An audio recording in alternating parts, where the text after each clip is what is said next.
Hello and welcome to this episode of the Consonant Clusters series, where today we're looking at the ULP cluster. So thinking about the sounds that we're making then, we want to glide smoothly from the UL to the P. Now the thing to pay attention to here is that this is the dark L, which is the one that happens kind of further back in the mouth. So you probably won't need your tongue, your mouth as open as you can see on that left image. When I recorded that was a clear L that I was making. So the UL is further back. It's like you're swallowing the L, so the L when it's dark is UL. If you're not sure how to make that, don't worry, I'll put a link in the notes below to a video that will explain the difference between light and dark L. So if that's something you want to check out, then go to the notes. If you're happy with this sound, then let's continue. So it's the UL gliding into the P, P. So we've got lots of movement happening with the mouth shape. ULP, ULP. Now, the image on the right shows what the lips are doing at the beginning of making the P sound, but of course we open those lips a little to release the sound. So you should, if you do this in front of a mirror, ULP, you should see that we go from open to closed to open again across the transition. So that's what we're doing with the mouth to make this ULP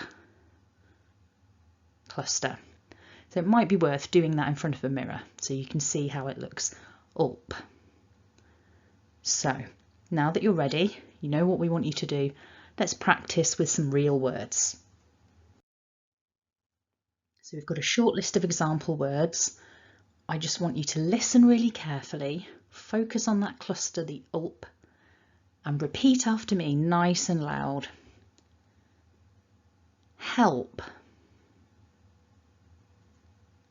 Kelp, pulp, yelp, scalp. So what we see here is that this cluster is appearing at the end of words. You shouldn't expect to find this at the beginning of words in English. This is a cluster that we find at the end of words.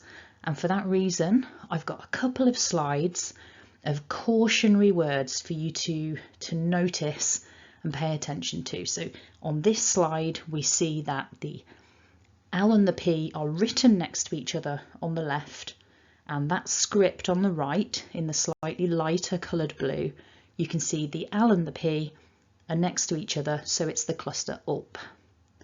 But let's have a look at some other examples. So what we've got here on the right is the L with a full stop and then the P. And the reason for that is that probably more commonly in English words, you're going to see an L and a P next to each other, but actually you don't want to glide them in as a cluster. What happens is that the L belongs to the first syllable and the P belongs to the second syllable. So in all of the words on this slide, we're not gliding the L and P together.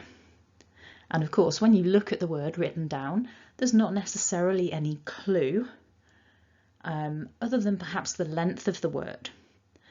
So if you see an L and a P next to each other in the middle of a word, just be suspicious and think, where do I divide this word up into syllables?